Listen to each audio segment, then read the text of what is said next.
دیار غیر میں جان کی باسی ہار جانے والے درجنوں پاکستانیوں کی میتیں وطن واپسی کے لیے بیرون ملک سرد خانوں میں موجود ہیں اور اپنی پاکستان واپسی کے انتظار میں ہیں۔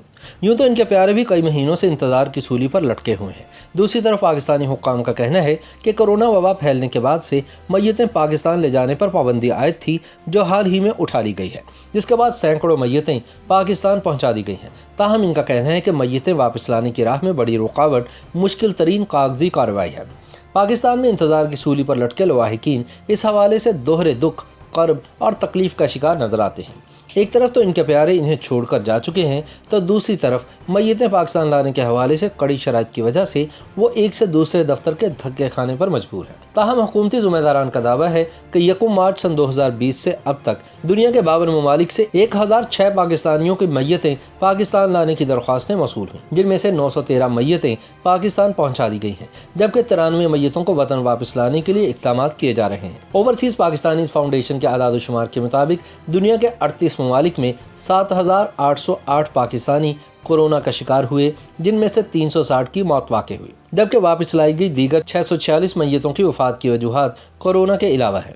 حکام کے مطابق سب سے زیادہ پاکستانی سعودی عرب میں کورونا کا شکار ہوئے، جن کی تعداد 2687 ہے اور ان میں سے 20 جان کی بازی ہار چکے ہیں۔ سعودی عرب سے اس عرصے میں 338 میتیں واپس لانے کی درخواستیں موصول ہوئی، تاہم ابھی تک 274 میتیں ہی پاکستان لائی گئی ہیں اور باقی ماندہ 64 میتوں کو پاکستان لانے کے لیے ضروری کارروائی جاری ہے۔ اسی طرح متحدہ عرب امارات سے مجموعی طور پر 334، کویت سے 67 اور قطر سے 9 میتیں پاکستان لائی گئی ہیں۔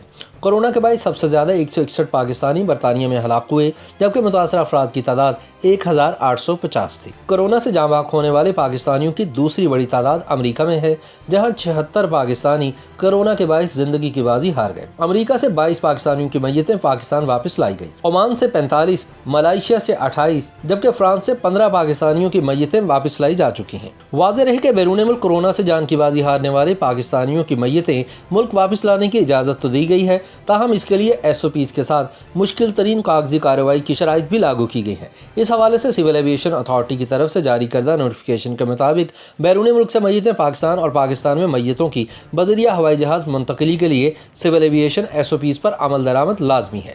SOPs کے مطابق میت کی فضائی منتقلی کے لیے سیل کردہ تابوت لازم ہے، جبکہ میت کی منتقلی پر مامور متعلقہ عملے کے لیے ڈس انفیکشن سمیت حفاظتی اقدامات بھی لازم قرار دیے گئے ہیں۔ تاہم اس کے علاوہ میت کے لواحقین کے لیے متعدد اقسام کے تصدیق شدہ کاغذات کی فراہمی کی شرائط بھی عائد کی گئی ہیں۔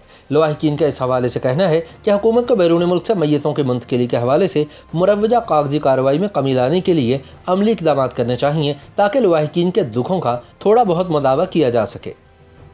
YouTube پر گوگلی نیوز دیکھنے کے لیے youtube.com کی سرچ بار میں گوگلی نیوز TV ٹائپ کریں۔ گوگلی نیوز کے پیج پر سرخ رنگ کے سبسکرپشن والے بٹن پر کلک کرنا نہ بھولیے۔ YouTube پیج پر اپلوڈ ہونے والی ویڈیوز سے باخبر رہنے کے لیے بیل آئیکن پر کلک کیجیے۔ آپ کو ہر نئی ویڈیو کے بارے میں نوٹیفیکیشن موصول ہو جائے گا۔